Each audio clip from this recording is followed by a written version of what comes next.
la grande préoccupation. D'abord, nous commençons par saluer tout d'abord la grande communauté congolaise. Oui. Nous partons tout d'abord auprès du chef de l'État particulièrement, Oui, Monsieur oui. Félix, son Excellence Monsieur Félix Antoine Tshisekedi Tshilombo, Ok. le président de la République, à qui nous devons tout d'abord tous les honneurs Oui, oui. et à qui nous dédions tout d'abord notre émission ici. Oui, oui. Et c'est particulièrement parce qu'il s'agit en tout cas d'un intérêt de la République, de l'État congolais. Ok, ok. Alors, il y a un message de 15 milliards de dollars Ok. chaque année pour la République démocratique du Congo, Oui, oui. qui pourront être obtenus et accordés à la République démocratique du Congo. Ok. Mais comment est-ce que ça peut être obtenu? Comment on peut savoir? Parce que 15 milliards de dollars, c'est beaucoup d'argent. J'explique d'abord. Hein. Oui. Alors, maintenant, ce qu'il y a, c'est quoi? Quand nous avons parlé du budget du Congo qui part entre 5 milliards et 11 milliards, Oui. et si on doit parler d'une entreprise nouvellement créée avec des estimations qui peuvent aller autour de 15 milliards, Oui, oui. je crois que c'est vraiment une innovation, un intérêt majeur pour le budget national même, Oui. pour lequel le président de la République est en train de se battre Ok, ok. afin de relever la cote de notre économie ainsi que de tout ce que nous avons dans notre pays. Alors, qu'est-ce que nous disons?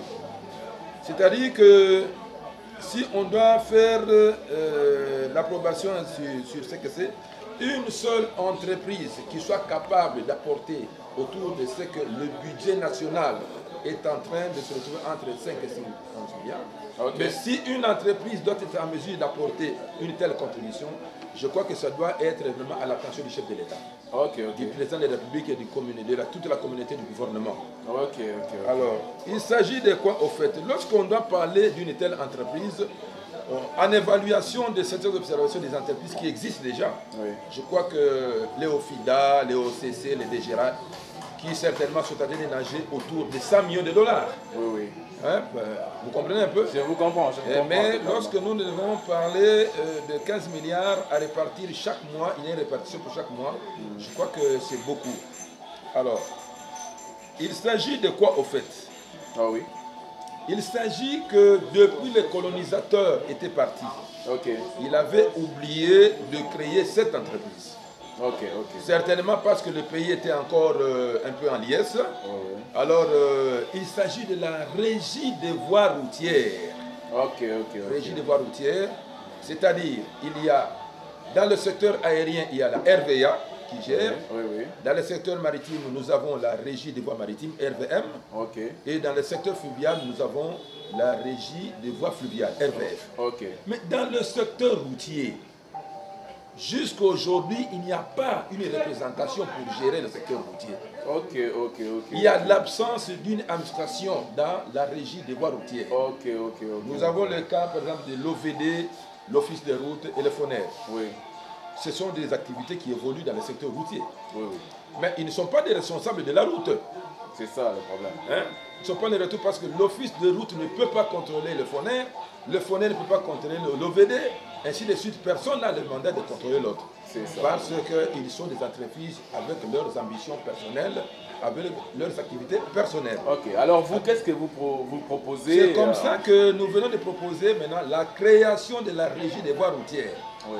Et comme nous avons trouvé déjà l'Office de route, l'OVD, ainsi que le FONER qui était là, c'est-à-dire que la RVR, c'est la mère qui allait ses enfants maintenant. C'est-à-dire que c'est comme la vache laitière. C'est elle qui va commencer maintenant à faire vivre favorablement l'Office des routes, le FONER ainsi que l'OVD. Ça se passe comment? Nous allons vous expliquer. Oui. C'est-à-dire, dans les 15 milliards qui sont vus dans les estimations financières, Oui. il sera accordé 10% à l'Office des routes. Ok. Il sera accordé 10% à l'OVD, il sera accordé 10% au FONER. Ok. Vous comprenez un peu? Donc le reste d'argent va entrer dans les caisses de Dans l'État. la caisse de l'État, donc c'est-à-dire que nous allons encore ajouter encore 500 millions que nous pourrons donner maintenant à la RVR pour bien organiser le travail dans toute la République. Ok, ok. Alors, maintenant la RVR sera chargée de quoi en rapport à d'autres entreprises? Ok. La RVR, c'est comme RVA qui gère les taxes Les taxations aériennes, les taxations maritimes, les taxations fluviales sont régies par ces trois régies là-bas. C'est comme ça que la régie des voies routières sera aussi le responsable gestionnaire de la taxation routière. Et aussi la législation, c'est-à-dire de voir comment on peut mettre la législation sur le plan routier. Voilà, il y aura une police de contrôle routière. Comme il y a une police aérienne, il y a une police fluviale, police maritime. Je comprends. Dans ce sens-là. Alors, maintenant, avec ce que l'office des routes aura, nous allons prôner dans cette organisation que nous sommes maintenant. Que l'office de route soit seul responsable de construire toutes les routes en République de Martinique. Nous ne devons pas commencer à favoriser d'autres entreprises en dehors des entreprises de l'État. Vous comprenez un peu? Alors, l'OVD aussi sera responsable maintenant de la construction de tous les caniveaux. Je comprends. Pendant que l'office de route est en train de construire les routes, l'OVD est en train de construire les caniveaux. Donc, si je comprends bien, vous avez besoin de mettre de l'ordre dans l'organisation, dans l'administration, pour bien suivre comment déroulent les choses et la traçabilité de l'argent qui circule dans ces milliers-là. Exactement. D'accord, c'est bon. Exactement. Alors, maintenant, le FONER sera chargé maintenant de l'entretien des routes. À l'époque, on avait ici les panneaux qui indiquaient l'avenue Nzobé, l'avenue Chiluango. Ça n'existe plus. C'est ça. Dans le cadre de la modernisation de la ville et la perfection, ces panneaux-là doivent venir. Il y avait la route Matadi, route Libandundu, il y avait des panneaux de 40 km à l'heure, tu comprends un peu? 20 km à l'heure, ça c'était la route de sens unique, vous comprenez un peu? Je comprends. Ces choses-là ont disparu. Et comme le FONER, c'est pour l'entretien des routes, pourra se charger de genre de choses. Et ajouter à cela, quoi encore au FONER, c'est-à-dire que ce qu'on est en train de faire, comme par exemple l'entretien de la salubrité de la ville de Kinshasa. On pourra avoir tous les matériaux comme ça se passe en Europe. Donc les matériaux de recyclage. Donc vous pouvez prendre ces saletés-là, vous cherchez à traiter ça pour que ça nous donne autre chose. Au lieu que les gens commencent à balayer avec des balais, des camions pour éviter la pollution. La pollution et consort. D'accord, c'est bon. Et ce sont ces trois entreprises là-bas qui seront maintenant comme dans la RVR, donc comme étant des entreprises qui seront soutenues par la RVR. Autour de ces 15 milliards que nous allons commencer à avoir chaque année, nous allons commencer à avoir à enlever toujours cette partie-là. Donc disons 4 milliards 500, plus 500 millions pour la RVR. Il restera 10 milliards qui vont entrer dans la caisse de l'État, dans les trésors publics, afin que le président de la République puisse trouver un apport dans d'autres domaines. Alors, lorsque nous allons parler de ces constructions de routes, aujourd'hui, nous allons avoir les moyens des routes de recettes agricoles qui vont dans les villages, par-ci, par-là. Vous comprenez maintenant? Qui seront asphaltés afin de permettre donc les échanges commerciaux entre provinces et la ville de Kinshasa. Donc relier les provinces à la ville de Kinshasa.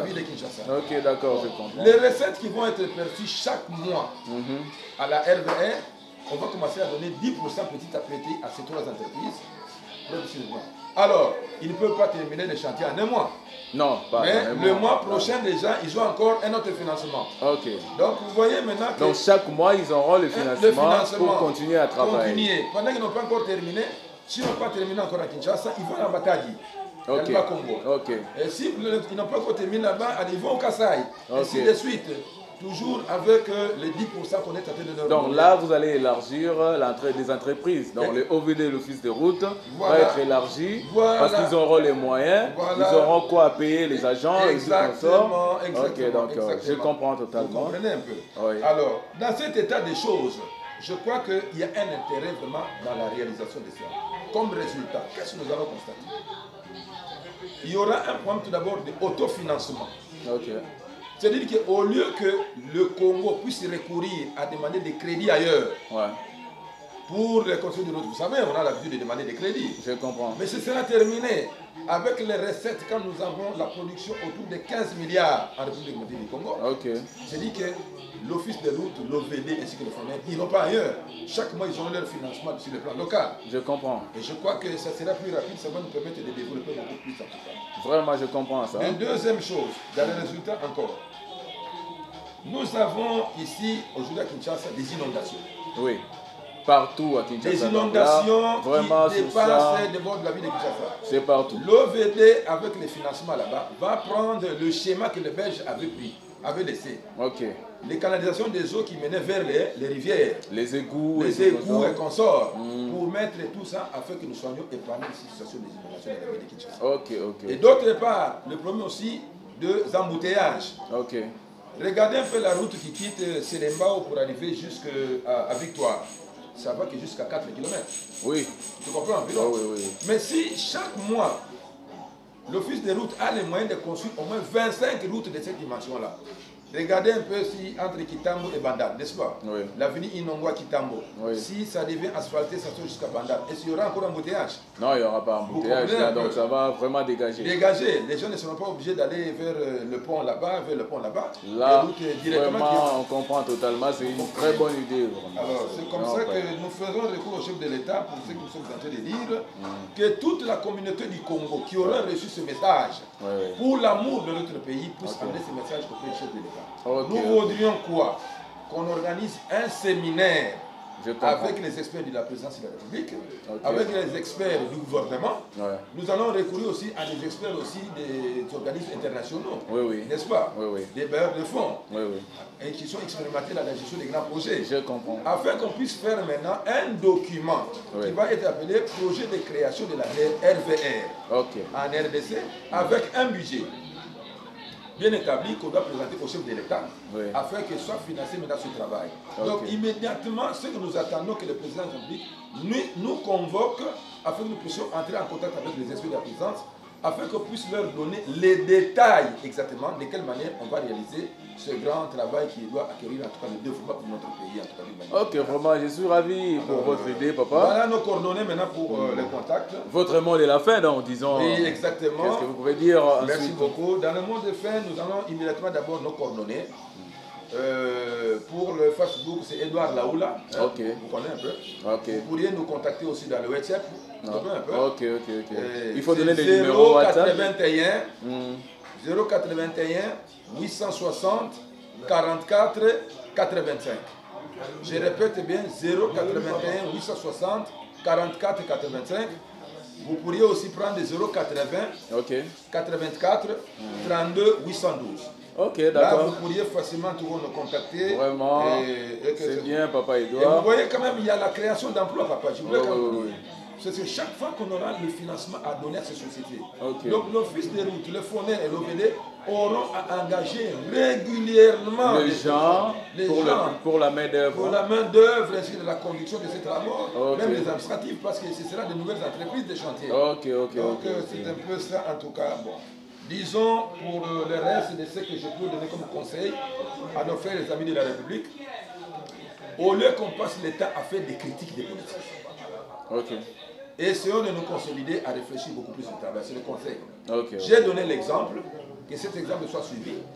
Et j'ai demandé aussi au président de la République la possibilité de la création